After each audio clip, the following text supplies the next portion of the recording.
Benoît Thérien. Vous écoutez le meilleur du transport. Truck Stop Québec. Vous êtes de retour sur Truck Stop Québec et nous sommes toujours avec le sénateur Pierre-Hugues Boisvenu. On aimerait ça revenir un peu en arrière. On a parlé beaucoup là, de votre moment là, au Sénat, aussi concernant vos filles, mais qu'est-ce qui vous a amené vraiment à la politique lorsque vous étiez jeune? Est-ce que c'était quelque chose qui était familial chez vous? Est-ce que vous avez été déjà inspiré, enfant, à faire de la politique de base? Ça me ramène loin dans le temps. On se souvient des années 50. Les pôles, ce qu'on appelait dans le temps les pôles, où les gens allaient voter, c'était dans les maisons privées. Parce que ça donnait 100 pièces par jour aux propriétaires s'il y avait un pôle chez eux. Mon père était un conservateur. Et je me souviens de l'élection de 1957. J'ai 8 ans. Les pôles sont dans la maison chez nous. Papa a 2 pôles, un dans le salon puis un dans la cuisine. Et là, les gens traversent la maison puis ils viennent voter. Les gens comme les gens de la ville, du village, ils viennent dans votre maison on reste en pour campagne, voter. on reste en campagne, on reste en Noranda-Nord, qui est une longue route qui va jusqu'à la Sarre, mais ce pôle-là faisait une partie de... Et les gens venaient voter, les voisins venaient voter. Dans la maison chez vous? Dans la maison. Puis sur le perron, bien, les pôles étaient dans la maison. C'était pas les écoles comme aujourd'hui. Ouais. Puis les gens, quand ils sortaient, on avait un petit perron en avant, ils placotaient de politique. Fait que moi, je trouvais ça fascinant de voir des voisins venir ramasser un petit papier, mettre ça dans une urne. Ça a été mes premières expériences. Puis c'est vrai qu'à la maison, papa et maman parlaient souvent de politique. Quand il y avait une campagne, ils parlaient souvent de politique. Et de fil en aiguille, quand je suis vieilli, puis à 13, 14, 15 ans, le père de Trudeau est élu. Il vient, j'ai 14 ans, je pense, à l'époque, il vient à Rouen, c'est en 1967, donc j'ai plutôt 18 ans. Il vient à Rouen, et c'est l'année de la Confédération où on donne des paquets d'argent aux villes pour faire des monuments, et Rouen reçoit une subvention pour faire un théâtre. Et Trudeau est là, puis je me souviens, dans ce temps-là, j'étais plus souverainiste, et on l'a reçu avec des œufs et des tomates. Donc, ça a été mes premières expériences vraiment en politique d'être... Et à 16-17 ans, j'étais membre d'un parti politique, parce que c'est 14 ans, je pense, et je travaillais dans les pôles quand il y avait une élection, comme scrutateur ou comme représentant. Donc, très jeune, là, j'étais là-dedans. Puis quand je suis rentré à l'université, je suis devenu président du syndicat. Donc, j'ai fait un peu de syndicalisme syndical. Qui dit fait de syndicalisme fait de la politique.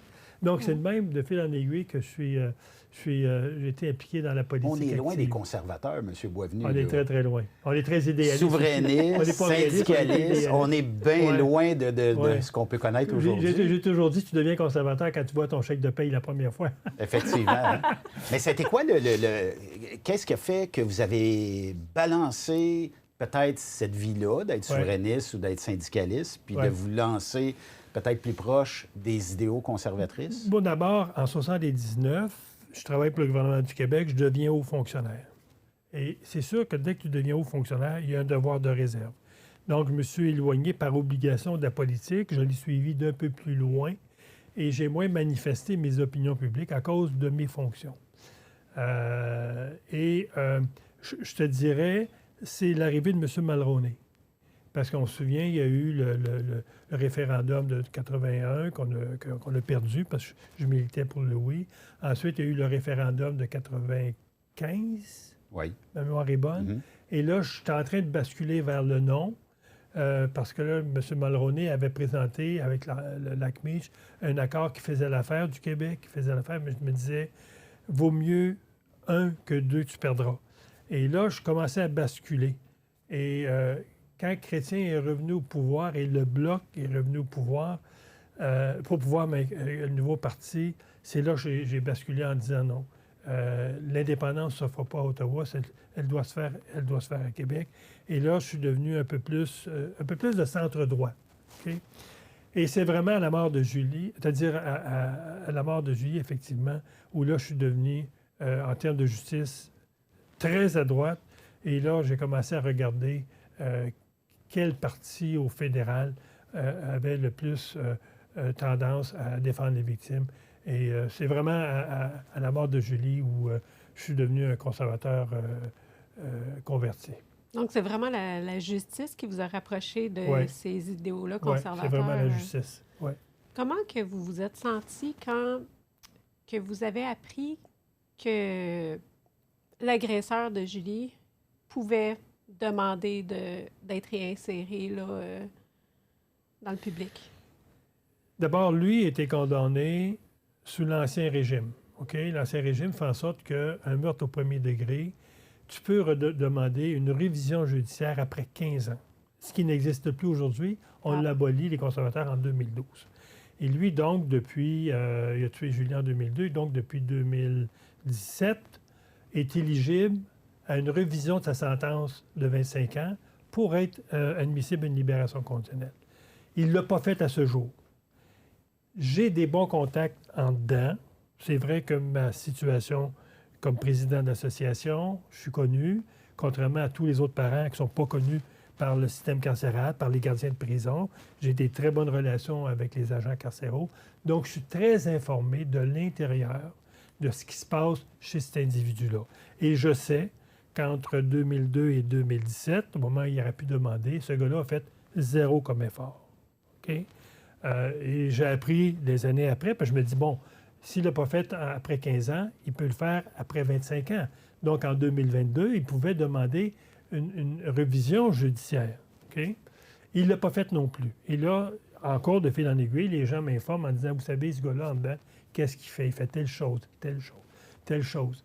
Puis, ce gars-là n'a aucunement progressé dans sa démarche de réhabilitation. Donc, la prochaine étape, c'est 2027, où ça va faire 25 ans, et là, il est admissible à une libération totale après 25 ans. Fait que c'est sûr que moi, je vais être là, à la commission de libération. J'ai suffisamment d'informations pour dire voici ce qui s'est passé.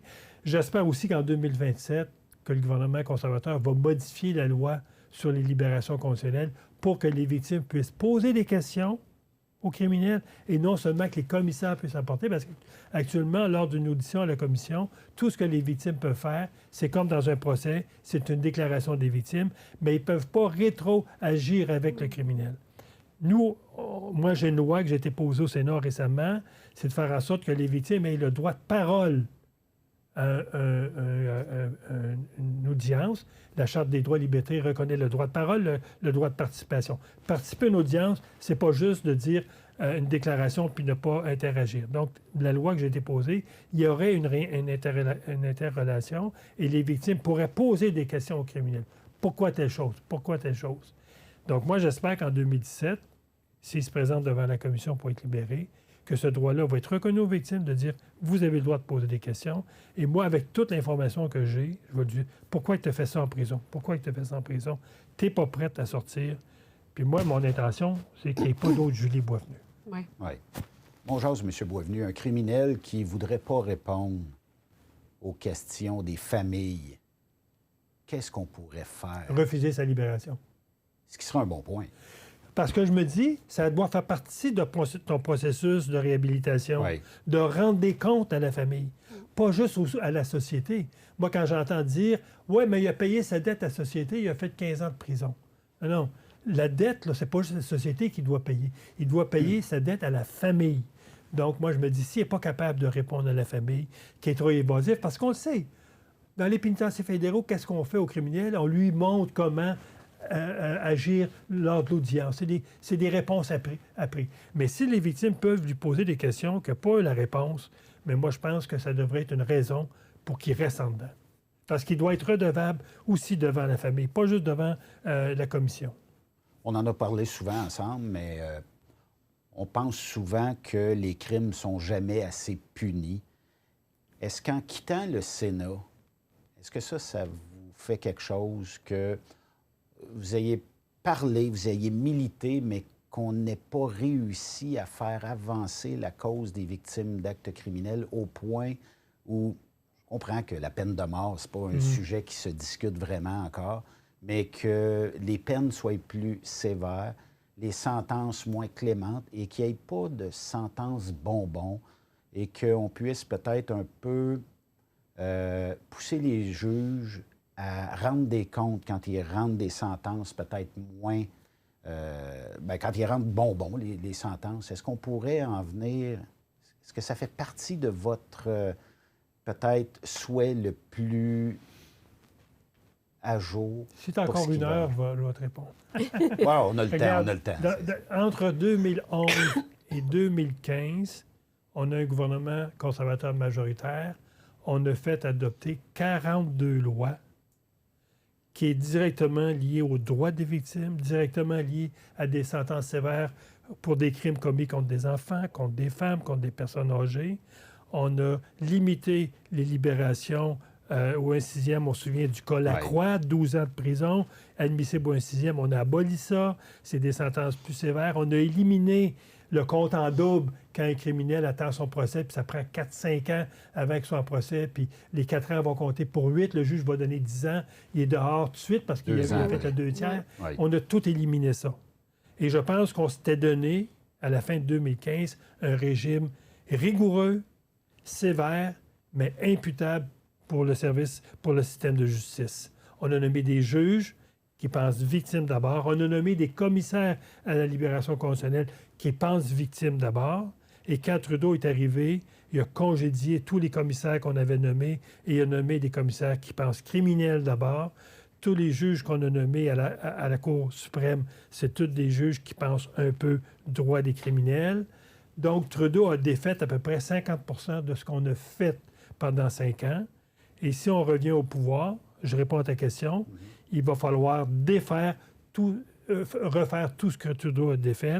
Et je pense que Pierre Poilievre va avoir un gros premier mandat pour ramener le système de justice à ce qu'il était en 2015, parce que les victimes commençaient à reprendre confiance dans le système de justice.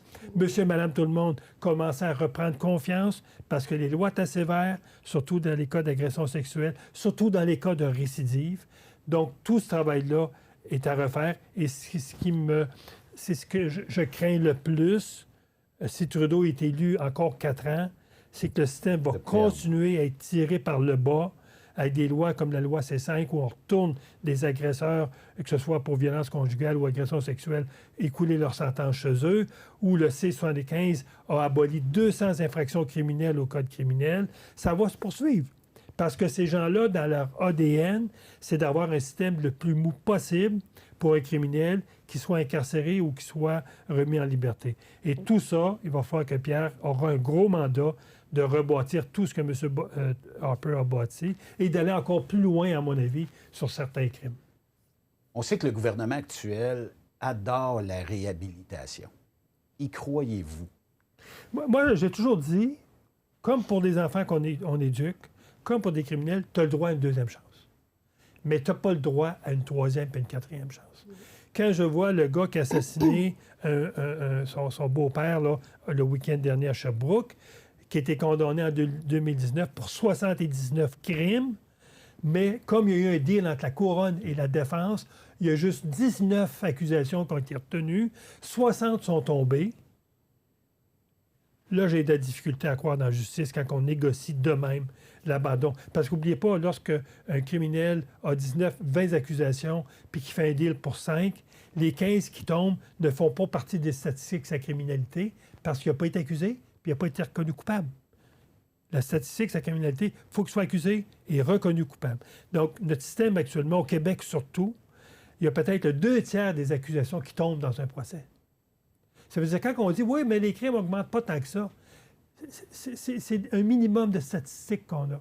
Donc, oui, je crois dans la réhabilitation, mais je ne crois pas pour un récidiviste, qui est sa 3e, 4e crime, qui a commis des dizaines... Il y a des limites à un moment donné. Hein? Je n'y crois pas. Et je pense qu'au Québec, le problème qu'on a, c'est qu'on a de la difficulté à déclarer des criminels dangereux. Parce qu'un criminel dangereux à contrôler, c'est une sentence qu'on appelle indéterminée. Il ne peut pas être remis en liberté s'il est encore dangereux. Alors que dans l'Ouest canadien, on déclare 5 fois plus de criminels dangereux qu'on en déclare au Québec. Donc, il va falloir qu'on déclare beaucoup plus souvent ces criminels-là dangereux pour qu'ils demeurent en prison. Ce gars-là aurait dû rester en prison. Il sort de prison, puis 24 heures après, il commet un assassinat. Mais qu'est-ce qui fait qu'on a de la difficulté comme ça à déclarer un criminel dangereux?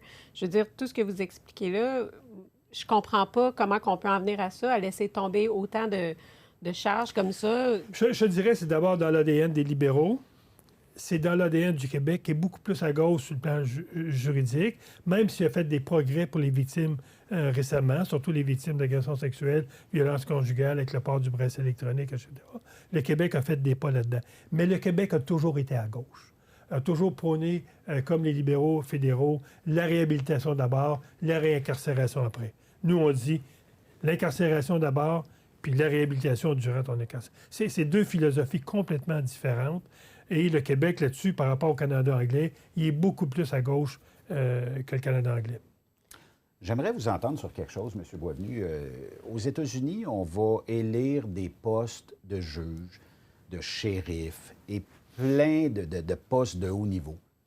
Ça serait-tu viable au Canada, voire même au Québec, où on serait encore trop à gauche pour arriver à élire, ne serait-ce que dans mon comté, dire, bon, j'aimerais ça avoir un juge qui a un peu plus de mordant. Est-ce que ça serait réalisable, selon vous, d'avoir une structure de même, soit au Québec ou au reste du Canada? Je dirais la première réforme qu'il faut faire au Canada dans le système de justice, c'est que les victimes, comme en France, elles doivent avoir un avocat lorsqu'il y a un procès. Actuellement, lorsqu'un procès, le criminel est représenté, la victime n'est pas représentée. L'avocat de la couronne représente l'intérêt public. Mm-hmm. Je pense que la première réforme qui pourrait être faite, c'est que lorsqu'une victime est dans un procès, elle a son propre avocat qui défend l'intérêt de la victime et le criminel a son avocat qui défend ses intérêts. Et l'aboutissement des procès serait très différent. Les délais seraient beaucoup plus courts parce que là, il n'y aurait pas un abus constant des criminels alors que la victime est complètement dépendante du système.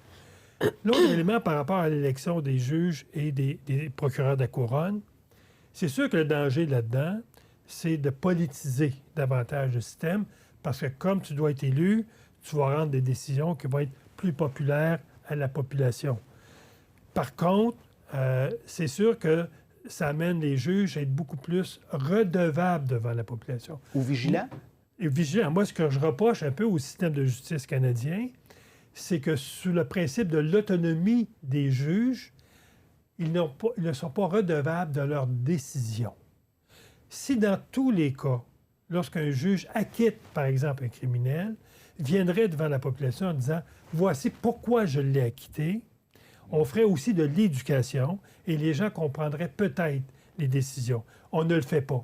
Lorsqu'on libère un criminel de la commission de libération conditionnelle, pourquoi que le commissaire n'est pas redevable quand le criminel récidive après sa libération? S'il aurait l'obligation de venir s'expliquer devant, un exemple, une commission parlementaire, tel gars, pourquoi vous l'avez remis en liberté?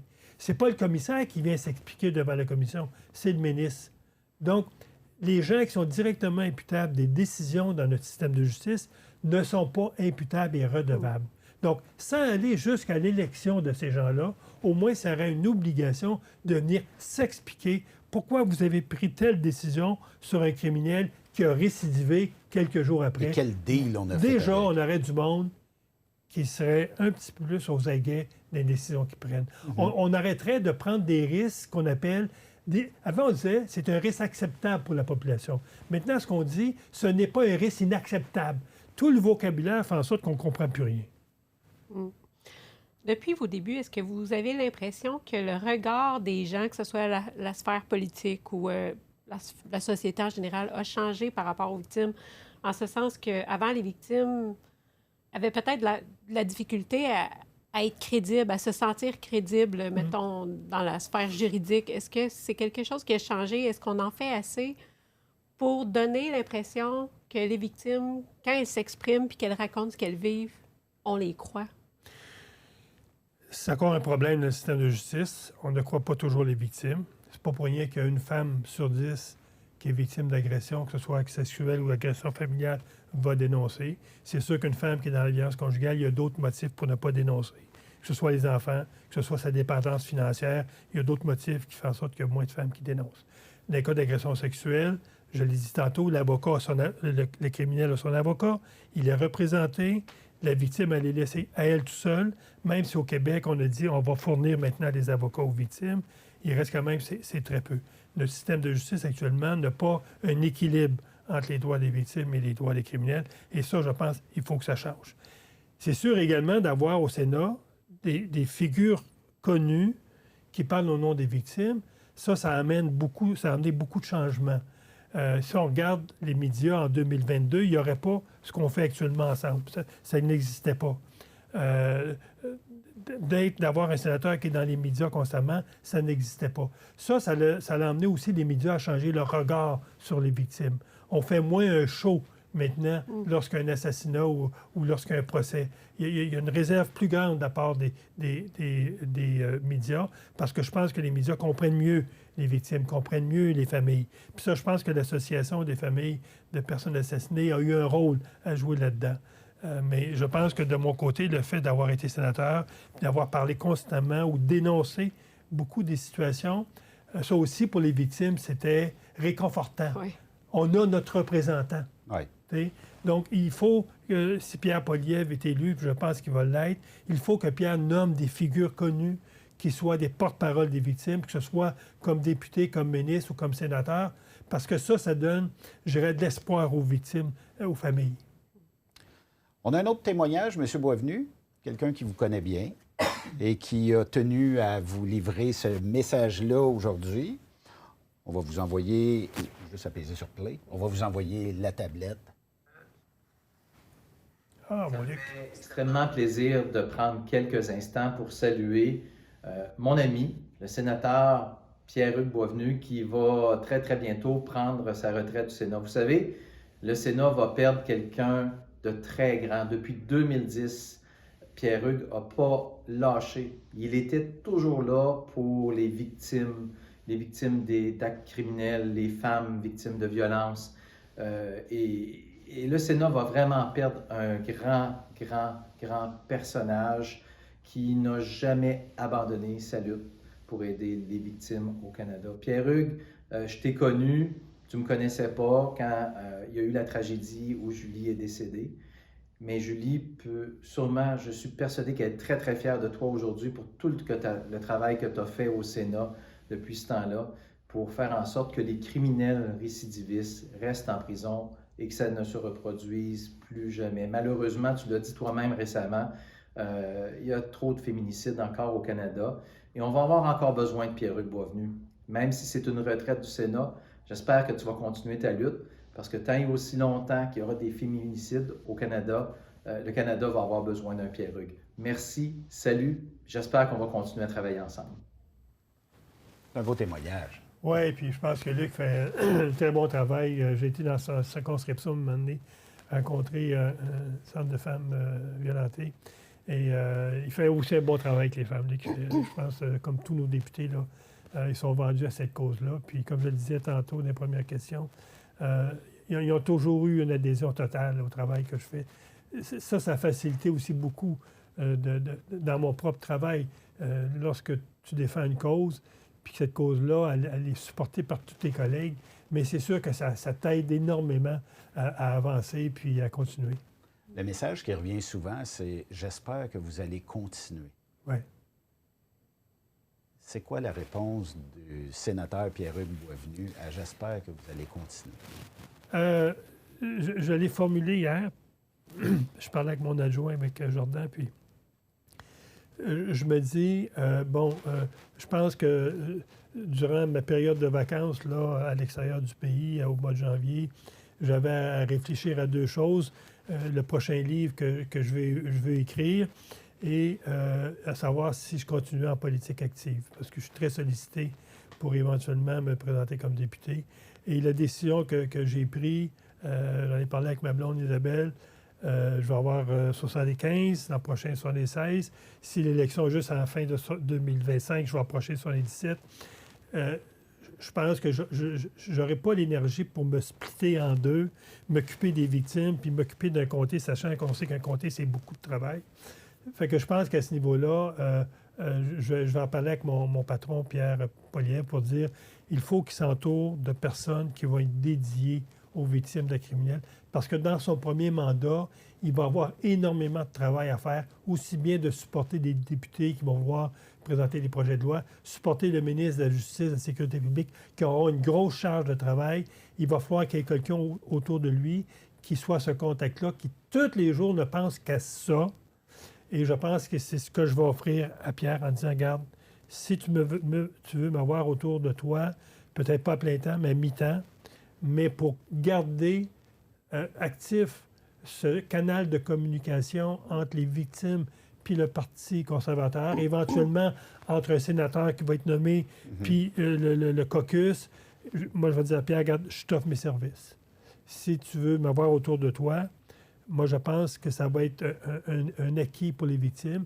Puis je pense qu'avec toute l'expérience que j'ai acquise sur le plan législatif, sur le plan des communications, sur le plan de la connaissance de l'appareil bureaucratique, etc., je pense que je peux être une très bonne utilité. Il n'y a pas deux Pierre-Hugues Boisvenu, là.